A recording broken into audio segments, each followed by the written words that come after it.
Gênesis 45, de 16 a 28, diz assim: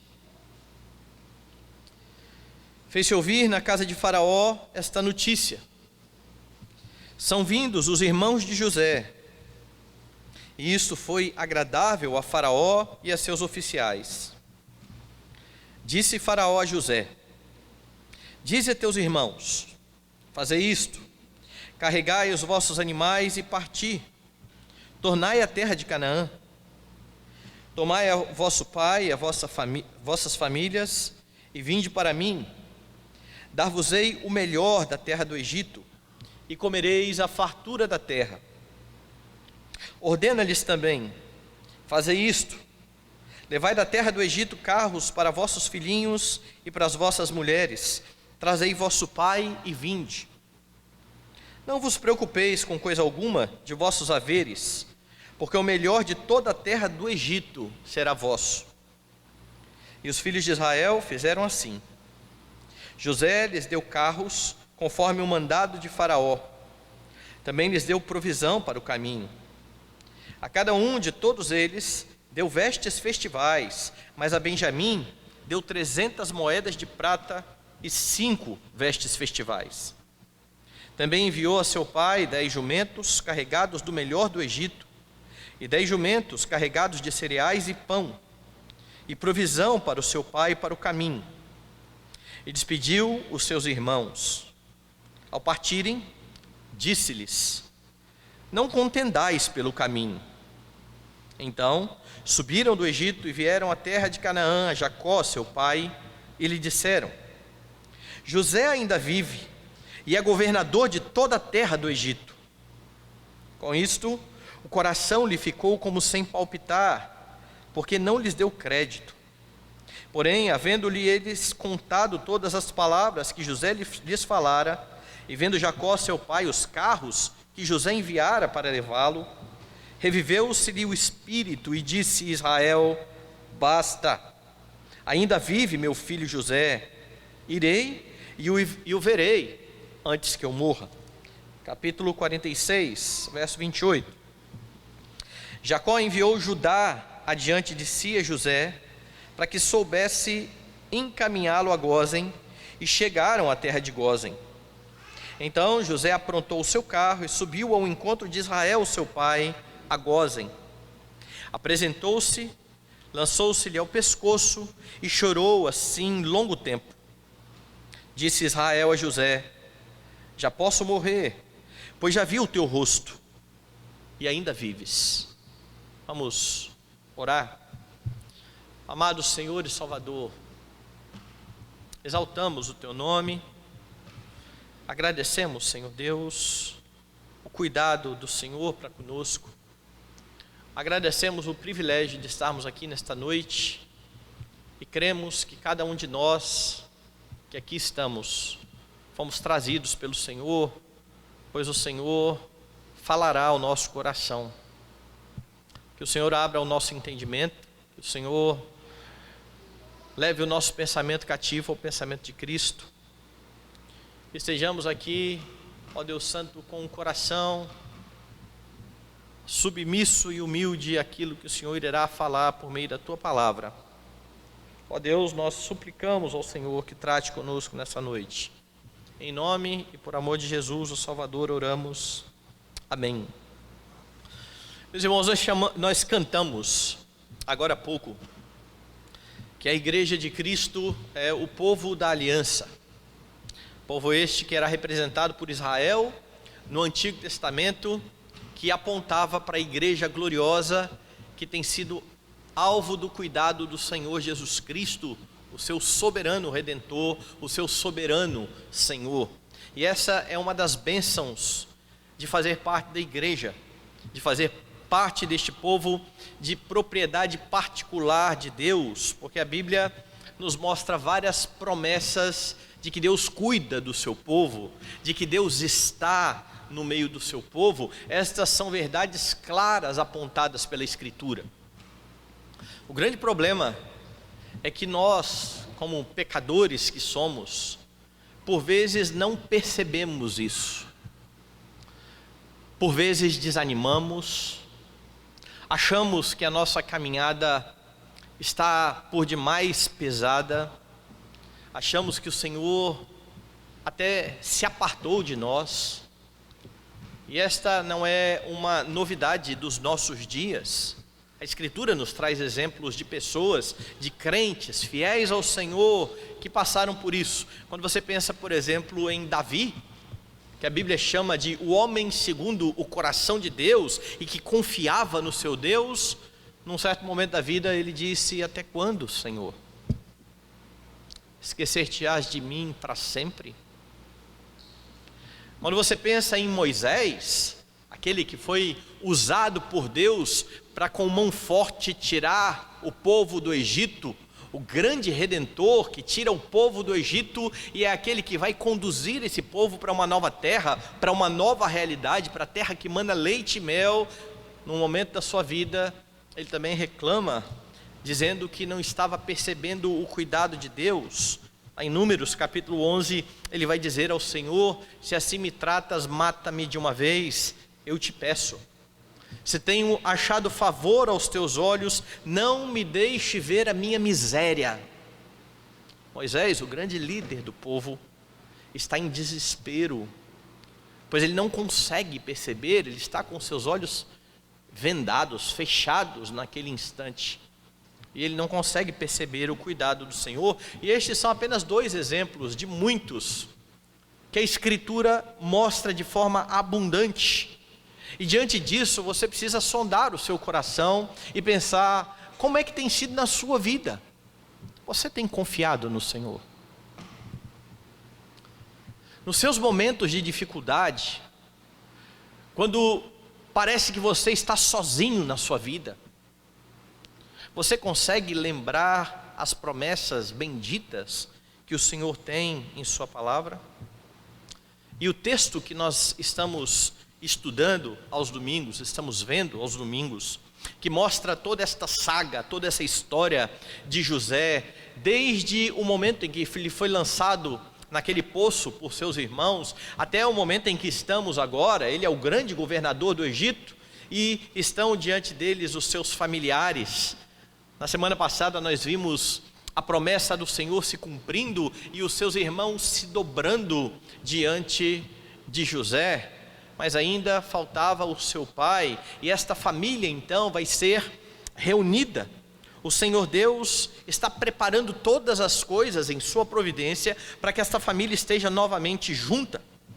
E José, depois de se dar a conhecer aos seus irmãos nos versículos anteriores, depois do teste a que ele submeteu os seus irmãos, e que ficou claro para ele que aqueles homens que outrora eram ciumentos, que o tinham vendido por ciúme, agora estavam mudados, estavam mais preocupados com seu pai, com Jacó. Depois de constatar todas essas coisas, acontece a reconciliação. José se dá a conhecer aos seus irmãos, e agora então ele manda os irmãos retornarem para buscar o seu pai, para buscar a Jacó. É disso que trata o texto, o retorno dos irmãos, a fim de trazer Jacó para o Egito. E nesse texto você percebe claramente a realidade de que o Senhor cuida do seu povo. E olhando para esse texto, você pode ter plena convicção de que o Senhor cuida de você, de que a sua vida, se estiver aos pés do Redentor, também é alvo do cuidado e do amparo deste Deus soberano. Como é que você vê isso nessa história? Como é que você vê Deus cuidando do seu povo? Do verso 16 até o verso 28, você percebe que Deus cuida do seu povo, provendo aquilo que é necessário. Veja como que se desenvolve o texto. A fome estava assolando a terra. A família pactual deveria ser preservada, você sabe disso. A família pactual precisa ser preservada, porque um dos filhos de Jacó é Judá, e é de Judá que virá o Senhor Jesus Cristo. É de Judá que virá o grande rei de toda a terra. Deus havia prometido lá por ocasião da queda que da mulher nasceria aquele que iria esmagar a cabeça da serpente, e este que vai esmagar a cabeça da serpente, então virá desta linhagem, Jacó, Judá. Apesar da fome, Deus então proverá o que é necessário para que esta família não desapareça, para que eles não venham a morrer, porque se essa família morrer, a promessa de Deus irá falhar. E o Senhor demonstra o seu cuidado, provendo tudo o que é necessário para essa preservação. Veja, por exemplo, os versos 16 e 17. Fez-se ouvir na casa de Faraó esta notícia: são vindos os irmãos de José, e isto foi agradável a Faraó e a seus oficiais. Disse Faraó a José: dize a teus irmãos, fazei isto, carregai os vossos animais e parti, tornai a terra de Canaã. O texto começa demonstrando que é algo maravilhoso, porque a casa de Faraó toma notícia, os irmãos de José estão aí. Lembra o que aconteceu? José colocou os irmãos para comerem com ele. Os egípcios estavam longe, porque não era lícito para eles comerem junto com aquele povo. Não era muito bom, eles não queriam saber daquele povo. E agora a notícia chega: estes que estão lá comendo com José, estes que chegaram aqui, são os irmãos de José. E o texto diz que esta notícia foi agradável a Faraó. Perceba então que por amor a José, este Faraó, ele é grato a José. Foi José quem revelou a ele o sonho de que a sua terra iria passar todo aquele tempo sem colhendo muito, e depois muito mais tempo sem comida. Foi ele que deu toda a estratégia para que o Egito agora reinasse sobre todos. Todos estão vindo ao Egito para comprar. Faraó é grato a José. E quando ele sabe que os irmãos de José ali estão, diz o texto, isso é agradável a Faraó. Sabe o que é curioso? No próximo livro vai se levantar outro Faraó, que não é esse. E aquele outro Faraó não tomará conhecimento de José. Desprezará toda a história, tudo aquilo que José fez pelo povo. E diferente deste que está fazendo bem ao povo de Deus, ele vai escravizar aquele povo. Mas aqui, este primeiro Faraó, ele se alegra. Isto foi agradável a Faraó. Por causa de José, Faraó então se prontifica a receber a família em sua terra. Fala a José: olha, envie seus irmãos, busque o seu pai, busque tudo aquilo que vocês têm. E José então aparece aqui como o mediador da sua família. A sua família será preservada, porque José então está falando a Faraó. Do verso 18 ao verso 20, você tem um pouco mais. Tomai a vosso pai e as vossas famílias, vinde para mim, dar-vos-ei o melhor da terra do Egito, e comereis a fartura da terra. Ordena-lhes também, fazei isto: levai da terra do Egito carros para os vossos filhinhos e para vossas mulheres, trazei vosso pai e vinde. Não vos preocupeis com coisa alguma dos vossos haveres, porque o melhor de toda a terra do Egito será vosso. Veja as expressões: comereis o melhor da terra, e o melhor da terra do Egito será de vocês. Deus estava provendo para aquela família pactual tudo aquilo que era necessário, mas muito além do que era necessário. Deus estava provendo para eles em abundância, o melhor. E seguindo então a ordem de Faraó, José dá aos seus irmãos carros, dá aos seus irmãos provisão para a viagem, tudo aquilo que eles necessitariam na viagem, a fim de ir até a sua terra, buscar o seu pai e retornar até o Egito. Nos versos 21 e 22, os filhos de Israel fizeram assim. José lhes deu carros conforme o mandado de Faraó. Também lhes deu provisão para o caminho. A cada um de todos eles deu vestes festivais, mas a Benjamim deu 300 moedas de prata e 5 vestes festivais. E aqui Moisés acrescenta o detalhe das vestes festivais. Estes homens vão até o Egito, eles conhecem o seu irmão, que se revela a eles, e agora eles são vestidos com novas vestes. E a ideia aqui é de que a mudança de roupa indica também a mudança de situação, a realidade com que eles estão vivendo. E essa figura não é nova. Essa figura do trocar de roupa e de ser vestido, ela aparece no primeiro livro da Bíblia já. Quando Adão e a sua mulher percebem que estão nus, eles têm um grande problema diante de Deus. Eles pecaram e agora eles estão com medo de Deus, e eles tentam por si mesmos justificar o seu pecado. Eles tentam esconder a sua nudez. Eles vão coser folhas e vão tapar as suas vergonhas, roupa que será rejeitada por Deus. Deus não quer aquela roupa. Deus não quer os atos de justiça de Adão. Deus quer fé. E é por isso que ele mata um animal e veste o homem e a mulher. Quando você vai para o último livro da Bíblia, você vê que nós estaremos apresentados diante de Deus com vestiduras brancas. O Novo Testamento diz que nós precisamos nos revestir de santidade, nos revestir do Senhor Jesus Cristo. E essa figura aparece aqui. Eles são vestidos com novas vestes, há uma nova situação, há uma nova perspectiva de vida, ou seja, não há mais fome, agora existe abundância. E isso caracteriza de forma muito interessante a vida daqueles que se achegam ao Senhor Jesus Cristo, que antes tinham fome, mas que diante do pão da vida são saciados. A realidade daqueles que estão em Cristo, ela é mudada.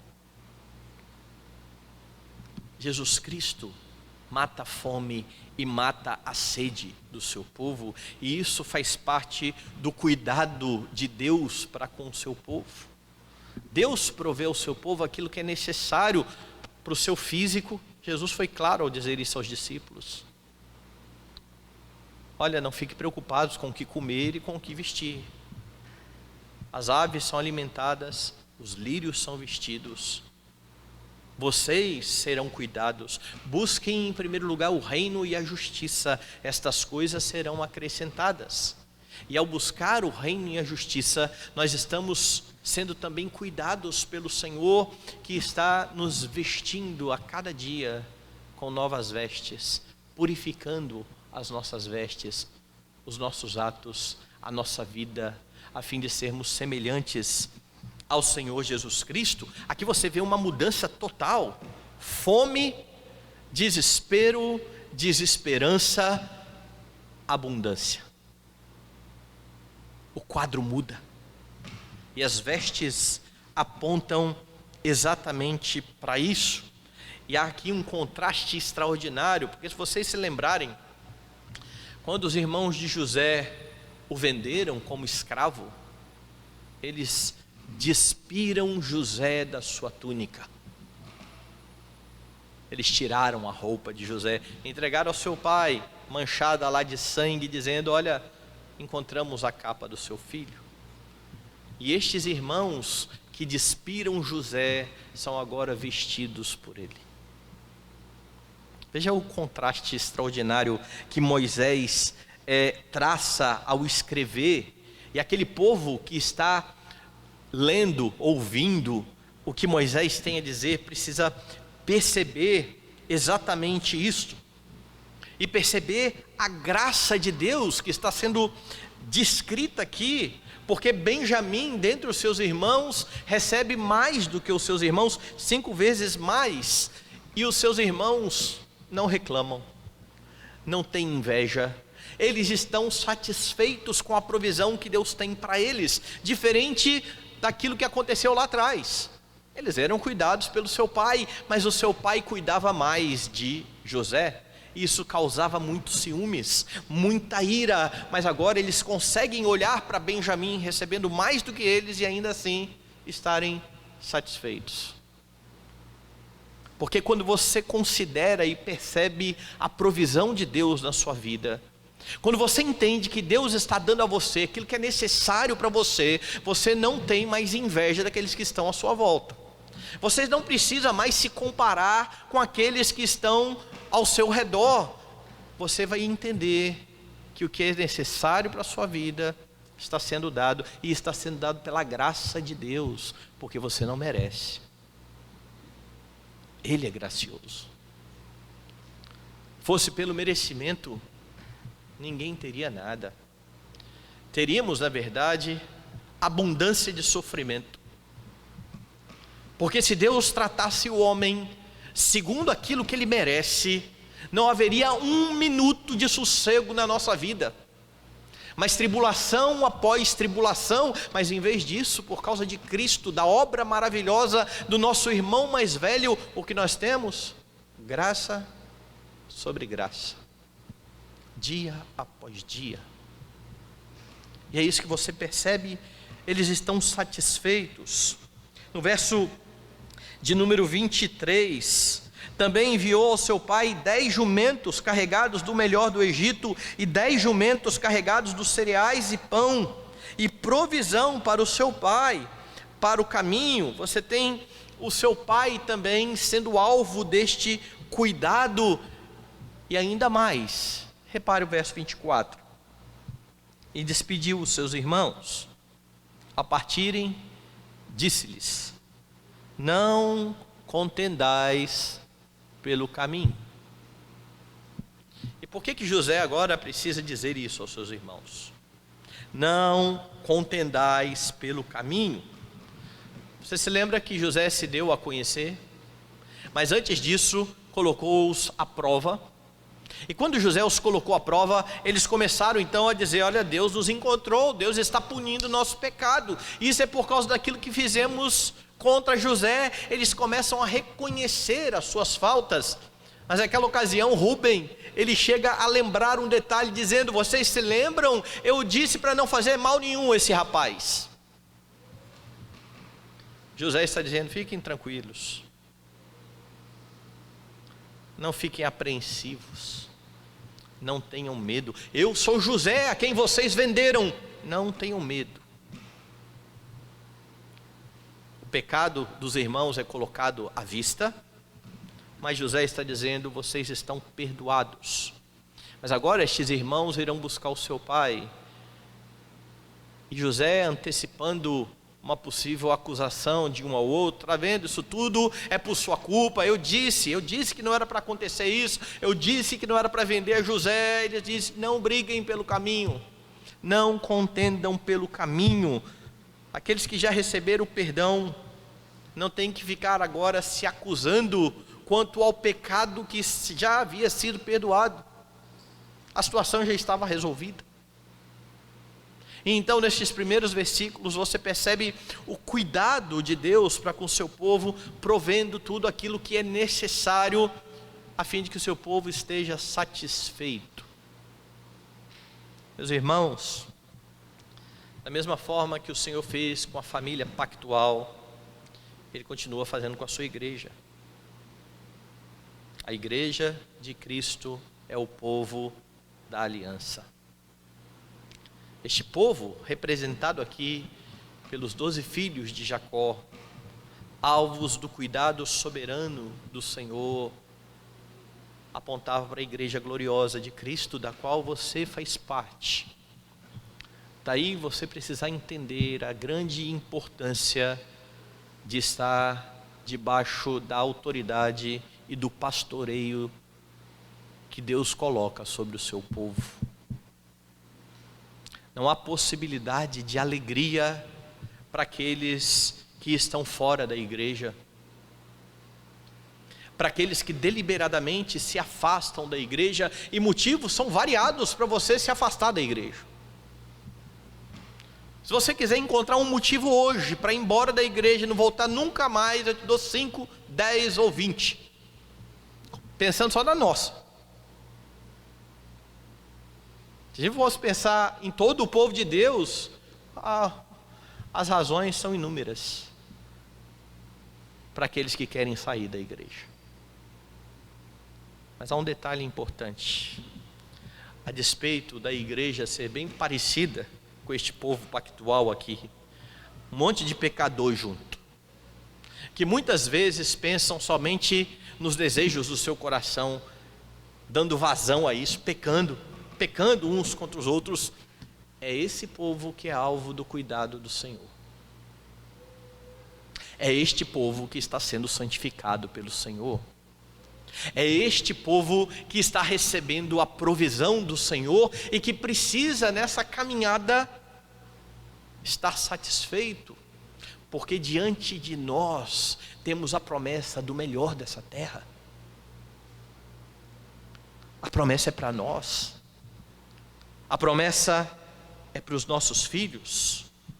Tenha plena certeza de que o Senhor concede a você aquilo que é necessário para a sua vida, como ele diz lá em Mateus, então, exortando os fariseus, que achavam que iam ser ouvidos por Deus, por estarem o tempo todo pedindo e reclamando com Ele. Ele diz que nós temos o que é necessário, porque o Pai sabe a nossa necessidade antes do pedido. É claro que Ele ordena que você peça, mas Ele sabe o que você precisa.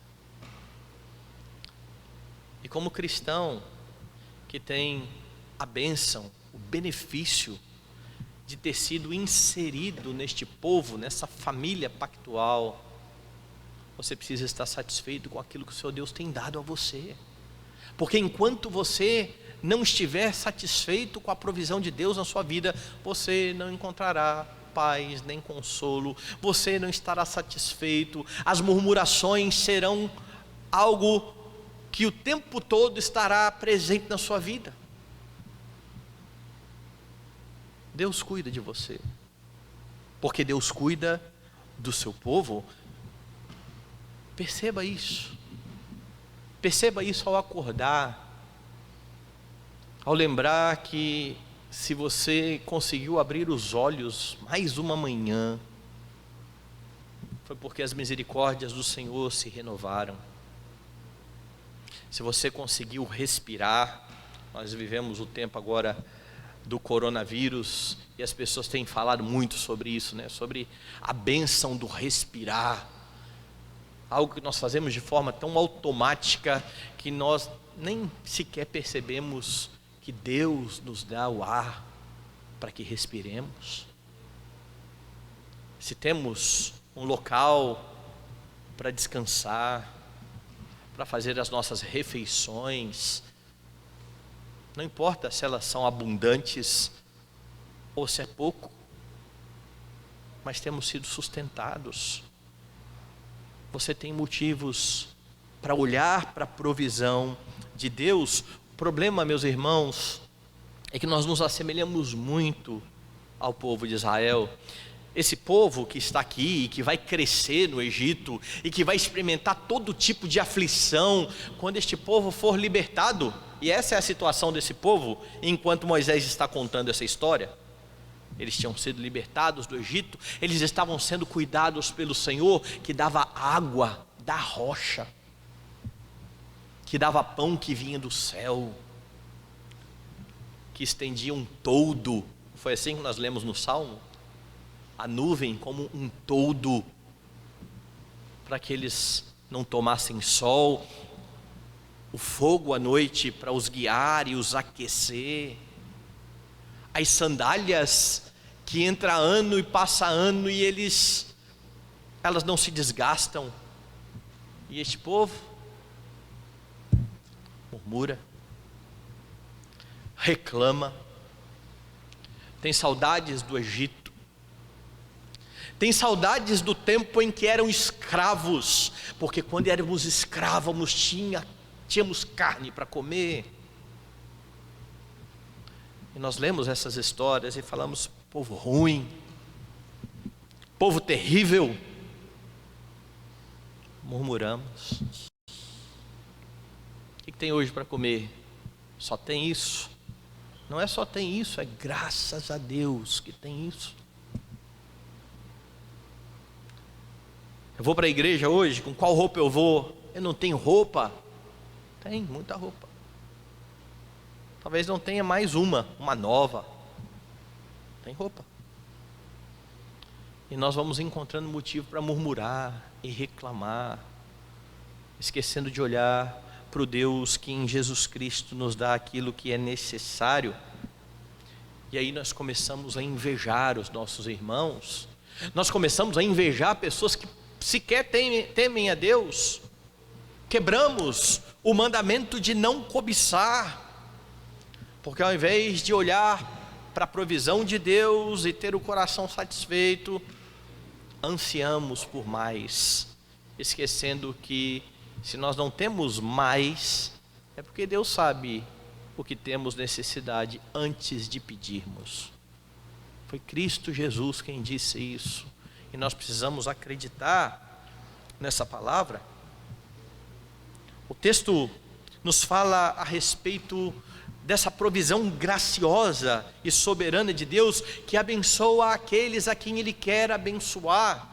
E a semelhança do que José fez aqui, dando mais a Benjamim do que aos seus irmãos, é assim que Deus dispõe dos seus filhos. Ele faz o que Ele bem entende daquilo que é dele. Satisfaça-se no Senhor. Mas há ainda mais uma aplicação nesse primeiro ponto, que diz respeito ao perdão. Aqueles que foram perdoados por Deus não tem mais motivos de ficarem olhando para a sua vida e se achando culpados de mais um monte de coisa, esquecendo que em Cristo todos os pecados foram perdoados e cancelados. Nós não precisamos carregar pesos a mais do que isso, porque nós não somos redentores, nem nossos e nem daqueles que estão ao nosso redor. Em Jesus Cristo nós temos pleno perdão. Não fique então nas suas relações remoendo problemas que já foram tratados, pecados que já foram confessados e perdoados, que já foram colocados aos pés da cruz de Jesus Cristo. Não tome isso mais para acusar ninguém. Não fique ruminando ofensas que outras pessoas já te causaram. Aproprie-se, usufrua do perdão que você tem em Jesus Cristo. O texto continua mostrando o cuidado de Deus para com o seu povo. Deus cuida do seu povo provendo o que é necessário, e aqui Ele também cuida do seu povo, relembrando a esse povo as suas promessas. Lá do verso 25 em diante. Então subiram do Egito e vieram à terra de Canaã, a Jacó seu pai, e lhe disseram: José ainda vive e é governador de toda a terra do Egito. Com isto, o coração lhe ficou como sem palpitar, porque não lhes deu crédito. Os filhos voltam, dizem ao pai, todo animados: olha, José está vivo. Jacó não consegue acreditar nisso. São muitos anos que ele não vê o seu filho. Mais de 20 anos se passaram, desde o dia em que ele tomou nas suas mãos as vestes ensanguentadas de José e pensou: algum animal despedaçou o meu filho. Como assim? Como assim que meu filho está vivo? Jacó não dá ouvidos. E a notícia dizia: olha, não é só que ele está vivo, ele está vivo e ele é o homem mais poderoso da terra.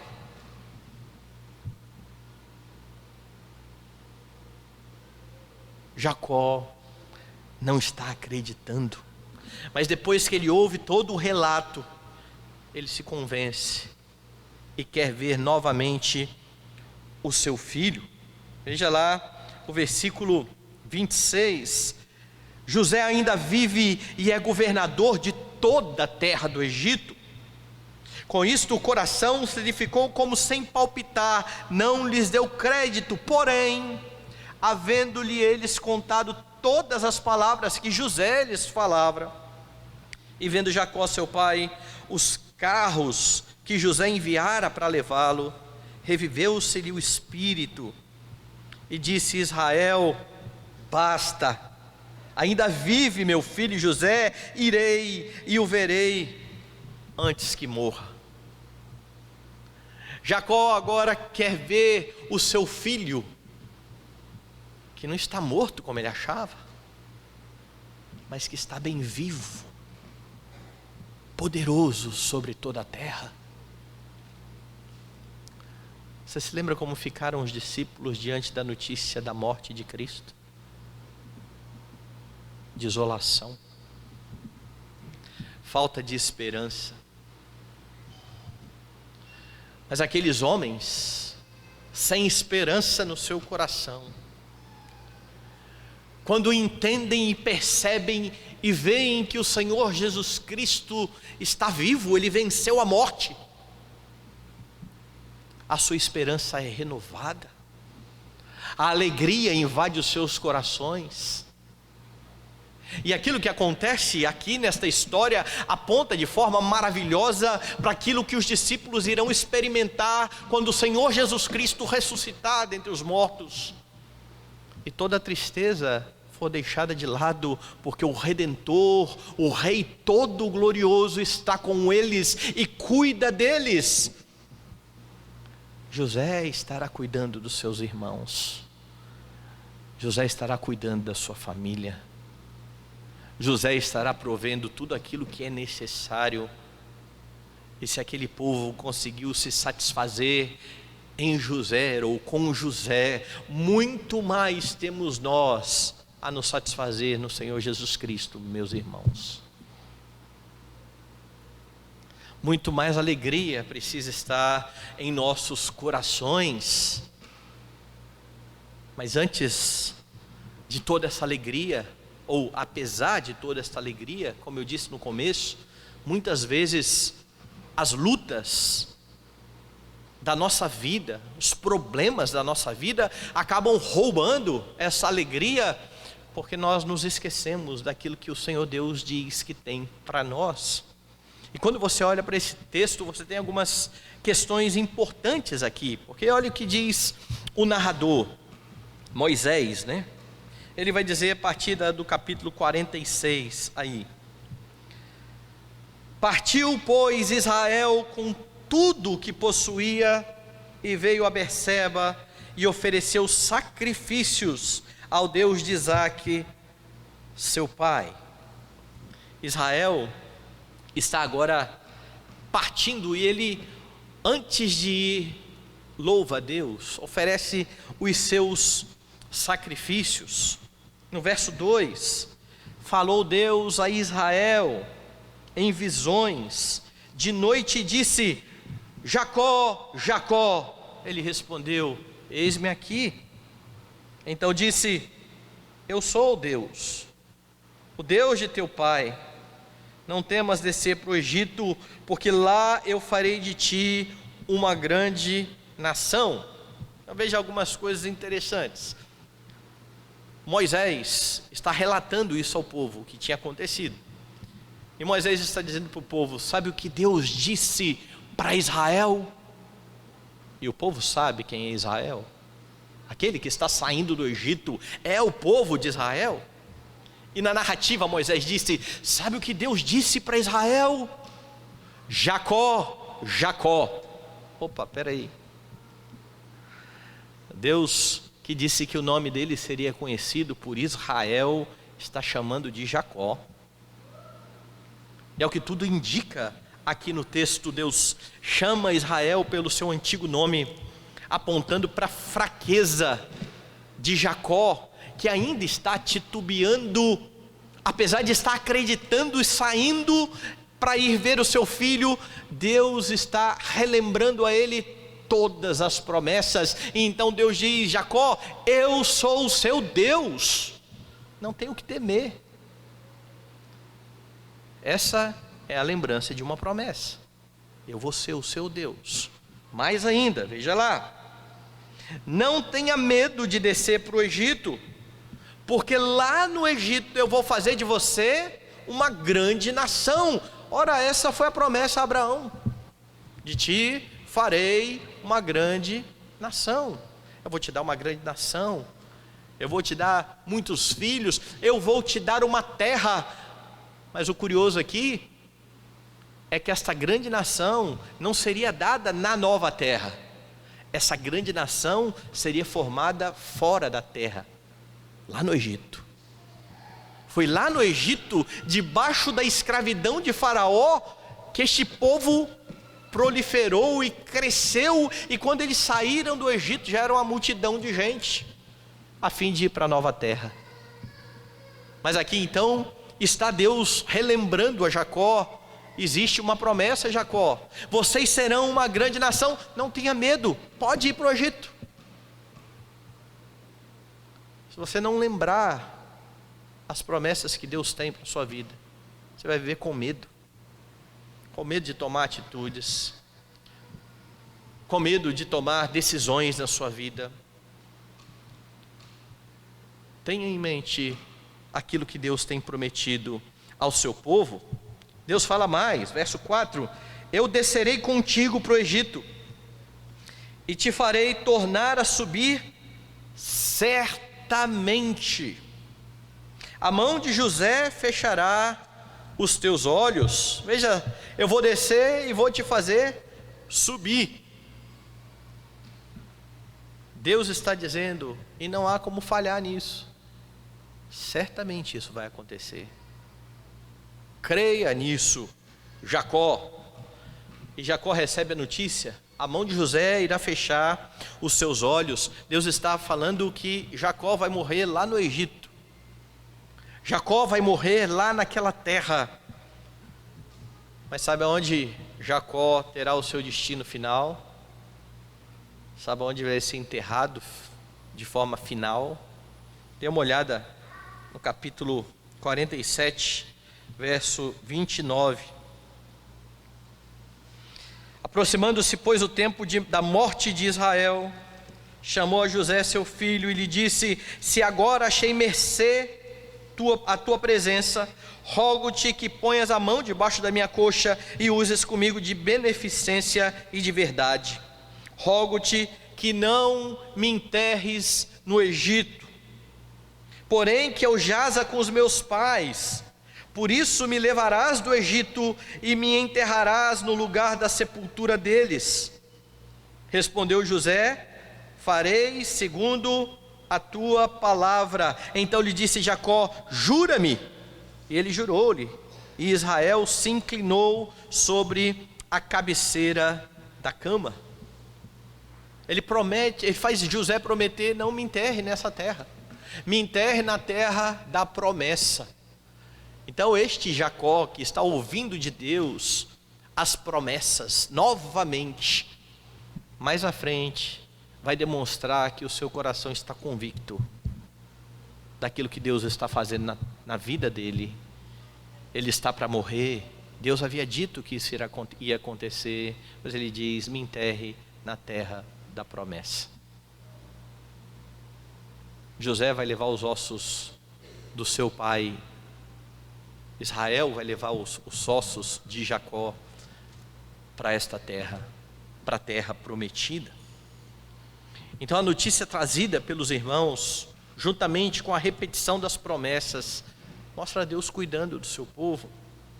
E quando você estiver triste, desamparado, achando que as coisas estão muito complicadas, e por vezes estão mesmo, lembre-se que o Senhor Deus está cuidando de você. Lembre-se, por exemplo, que lá em Romanos, capítulo 15, Paulo escreve que todas as coisas que foram escritas para o nosso ensino foram escritas. Você tem a escritura nas suas mãos, que mostra todo o zelo e o cuidado de Deus para com o seu povo. Você faz parte desse povo. E o Deus que cuidou desse povo cuida de você. Estende o seu favor para com a sua vida por meio de Jesus Cristo, o seu Filho. E lembre-se que em João há a promessa do Espírito de consolação. Deus deu a você o Espírito, que é o grande Consolador. Eu vou rogar ao Pai e Ele vai enviar um Consolador, outro Consolador. Quando Jesus diz que o Pai enviará outro Consolador, Ele está dizendo que o Espírito Santo é um Consolador semelhante a Ele. Se Jesus Cristo, aquele que é chamado de o maravilhoso Conselheiro por Isaías, é o seu Consolador, o Espírito que Ele enviou e que habita em você é o Espírito que te conforta e que te consola. Nos momentos de tristeza, é a Ele que você recorre. É a palavra do Senhor que Ele traz entendimento a você, que traz paz ao seu coração. Você precisa olhar para a Escritura e lembrar que o Senhor guarda o seu povo, que a boa obra que Ele começou em você há de ser completada até o dia do final. Você precisa lembrar da promessa de Cristo, de que estaria com você todos os dias, até a consumação dos séculos, e de tantas outras promessas que Deus está fazendo ao seu povo na Escritura, e que por não conhecermos, e que por não nos lembrarmos, e que por não debruçarmos sobre a Escritura nos nossos momentos de dor, de desânimo, não recebemos o consolo que temos à nossa disposição. Relembre constantemente as promessas de Deus. Deus cuida de você, dando a você as suas promessas. Por último, você percebe o cuidado de Deus com este povo, porque Deus mantém este povo junto. A partir do verso 5 do capítulo 46, você tem assim: então se levantou Jacó de Berseba, e os filhos de Israel levaram Jacó, seu pai, e seus filhinhos, e as suas mulheres nos carros de Faraó, nos carros que Faraó enviara para o levar. Tomaram o seu gado, os bens que haviam adquirido na terra de Canaã, e vieram para o Egito, Jacó e toda a sua descendência, seus filhos e os filhos de seus filhos, suas filhas e as filhas de seus filhos, e toda a sua descendência, levou-os consigo para o Egito. São estes os nomes dos filhos de Israel: Jacó e seus filhos que vieram para o Egito: Ruben, o primogênito de Jacó; os filhos de Ruben, Enoque, Palu, Esrom, Carmi; os filhos de Simeão, Gemuel, Jarmim, Oade, Jaquim, Zoar, Saul, filho de uma mulher cananeia; os filhos de Levi, e filho após filho vai ser descrito aqui por Moisés, mostrando então que todo o povo de Israel, que por enquanto ainda é um povo pequeno, 70 pessoas, estão indo para o Egito juntos. Estão se unindo a José, que figuradamente estava morto e que reviveu. Deus está colocando todo este povo novamente em unidade, em comunhão, porque Deus faz isso com o seu povo. A lista está aí até o verso 27, e a partir do verso 28 a 30, você tem a narrativa do encontro de Jacó com José, e você nota pelo menos duas coisas muito importantes aqui. Veja lá, verso 28. Jacó enviou Judá diante de si a José, para que soubessem encaminhá-lo a Gósen, e chegaram à terra de Gósen. Então José aprontou o seu carro e subiu ao encontro de Israel, seu pai, a Gósen. Apresentou-se, lançou-se-lhe ao pescoço e chorou assim longo tempo. Disse Israel a José: já posso morrer, pois já vi o teu rosto e ainda vives. Primeira coisa que você nota importante aqui: Judá vai adiante. Judá está despontando aqui como o líder da família, como eu disse, apesar de ser o quarto filho. A descendência virá dele. Davi virá de Judá, Jesus Cristo virá de Judá. Lá atrás, Judá foi o responsável pela venda de José ao Egito. Os irmãos estão dizendo: vão matar, não vão matar? Não, não vamos matar, ele é nosso irmão, vamos só vender. Foi Judá que deu a ideia da venda. E agora, aquele que lá atrás causou a separação, é aquele que está à frente e reorganizando a união, o reencontro de Jacó com José. Verso 30, depois do encontro com José, Jacó não teme mais morrer triste. Veja a declaração: já posso morrer, já vi o teu rosto e ainda vives. Jacó está muito satisfeito com aquilo que aconteceu, com a boa nova que ele recebeu do seu filho, que ele achava estar morto, mas que é visto no final da história por ele como o homem mais poderoso da terra. Ele está vivo e ele é glorioso. Meus irmãos, quando Jesus morre de fato, fica 3 dias no coração da terra, vence a morte, ressuscita para nossa justificação.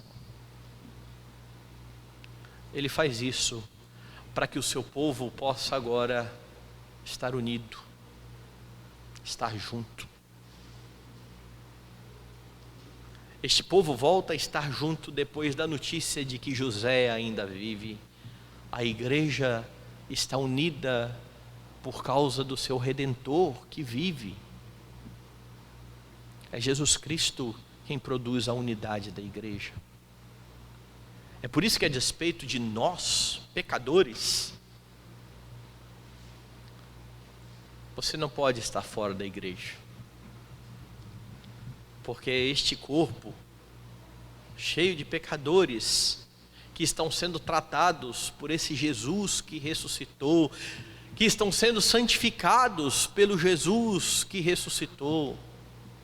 Esse povo é alvo do cuidado de Deus. Você precisa estar junto dele. Isso é tão sério que estar fora da igreja é visto por Paulo como estar debaixo da jurisdição de Satanás. De onde você está tirando isso, pastor? Leia a Epístola aos Coríntios. Tem um jovem aí que está se deitando com a esposa do pai. Vocês estão ensoberbecidos? Coloque para fora, entregue-o a Satanás, para a destruição da carne, a fim de que o espírito seja salvo no dia do Senhor. E hoje há muitas pessoas que não foram colocadas para fora da igreja, mas que se autocolocaram para fora da igreja. Não vou mais à igreja, estou decepcionado. Lá tem muito pecador. Tem, por isso que você estava lá no meio. Temos muitos, somos muitos. Mas não saia debaixo do cuidado do bom pastor, se colocando fora dessa jurisdição. Cristo morreu pelo seu corpo. E isso precisa ser enfatizado, porque em nossos dias há muito a ideia de que Jesus é o meu salvador pessoal. E apesar de ser uma verdade, Deus salva você pessoalmente, a Bíblia sempre anuncia a morte de Cristo pelo seu povo. Ele se chamará Jesus porque ele salvará o seu povo dos pecados deles, o que implica que nós não vivemos sozinhos. Deus não tem filhos espalhados, mas um corpo que precisa estar junto e que é unido por causa daquele que ressuscitou e que se deu por nós. É o Senhor que mantém a sua igreja unida. Estime a igreja do Senhor. Porque se você não estima a igreja do Senhor, é impossível você estimar aquele que é o cabeça da igreja. Afinal de contas, se não amamos os nossos irmãos que nós estamos vendo, o que nós vemos é o corpo. Como é que nós amaremos o cabeça da igreja que nós não vemos? Nós cremos nele. Nós cremos que ele morreu e que ele ressuscitou.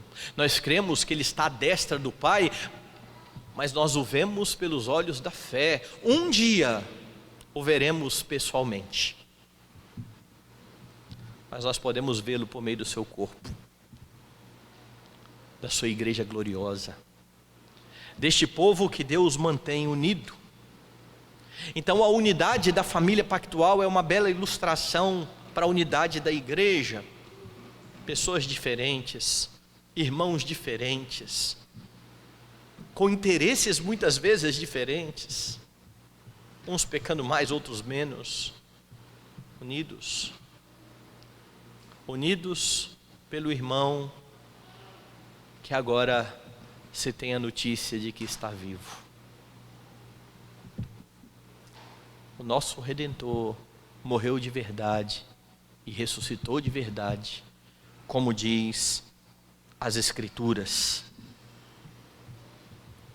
Sabe qual é a maior bênção ainda? Tem muita gente que crê em Jesus e é desprezado pela sua família de carne. Mas ao mesmo tempo que são desprezados pela sua família de carne, são amparados pela família espiritual. Na igreja você tem o amparo dos irmãos, comunhão. Você tem a oração de uns pelos outros, amor de uns pelos outros. Pastor, mas eu não vejo isso na minha igreja. Lute para que a partir de você então isso mude. Ponha em prática o evangelho. Comece a se importar com aqueles que estão à sua volta. Porque geralmente os que mais reclamam da igreja são aqueles que menos servem na igreja. Deus mantém a sua igreja unida. Você tem prazer em estar na comunhão dos irmãos, na família da fé? Tem muito crente que infelizmente gosta mais de estar com não crentes do que com seus irmãos da fé. E isso é no mínimo estranho. No mínimo. Se a sua alegria maior é estar com pessoas que não temem a Deus, cujos interesses não são os mesmos que você, cujo destino final não é o mesmo que você tem, repense a sua vida, avalie a sua vida. No mínimo, há alguma coisa muito estranha. A alegria dos cristãos é estarem com o corpo de Cristo, junto da igreja. Como é que o Senhor cuidou e cuida do seu povo? Ele provê aquilo que é necessário. Isso deve levar você a avaliar a sua vida, verificar que Deus tem te dado além do que é necessário, e você vai ter um coração agradecido e satisfeito. Ele relembra a você as suas promessas, aqui na Escritura. Abra e leia todos os dias. Participe do culto. Ouça o Senhor falar por meio da sua palavra. Tenha no coração bem guardadas as promessas do Senhor. Busque conhecê-las. Ele mantém o seu povo junto. Em Cristo, somos parte da maior e da melhor família da terra. Uma família cheia de pecadores, mas que têm a promessa de serem conformados à imagem de Jesus Cristo e de serem apresentados perante Ele tal como Ele é. Creia nisso e viva nisso. Como eu venho enfatizando, algo importante nesse texto é que, da mesma forma que aconteceu com Abraão, que figuradamente recebeu o seu filho da morte, quem diz isso é o autor aos Hebreus. Deus pediu para ele matar o seu filho, ele não precisou matar porque Deus deu um substituto. Jacó também figuradamente está recebendo o seu filho morto. José, que ele supunha ter morrido há muitos anos, aparece vivo e glorioso, e ao se encontrar com José, a expressão é: eu já posso morrer, eu vi o meu filho vivo. E é isso que acontece com todos aqueles que encontram a Jesus Cristo. Se você já encontrou a Jesus Cristo, você não busca a morte, porque um dos mandamentos de Deus é não matar. Crentes não buscam a morte. Entretanto, você não tem mais medo da morte, ou pelo menos não deveria ter, porque a partir do momento em que você fechar os seus olhos, você verá o seu glorioso Redentor. Você já encontrou e já o vê pela fé, mas ao morrer ou ao ele retornar, você o verá tal como ele é, porque ele está vivo, porque ele caminha conosco, porque ele cuida de nós, porque ele voltará todo glorioso, a fim de receber de uma vez por todas o louvor da sua igreja. Que essa seja a sua esperança, e que esse seja o seu olhar diante das suas tribulações. O soberano Deus cuida de você, tal qual Ele cuidou daquela família pactual. Que isso traga consolo, paz e alegria ao seu coração, para a glória de Deus.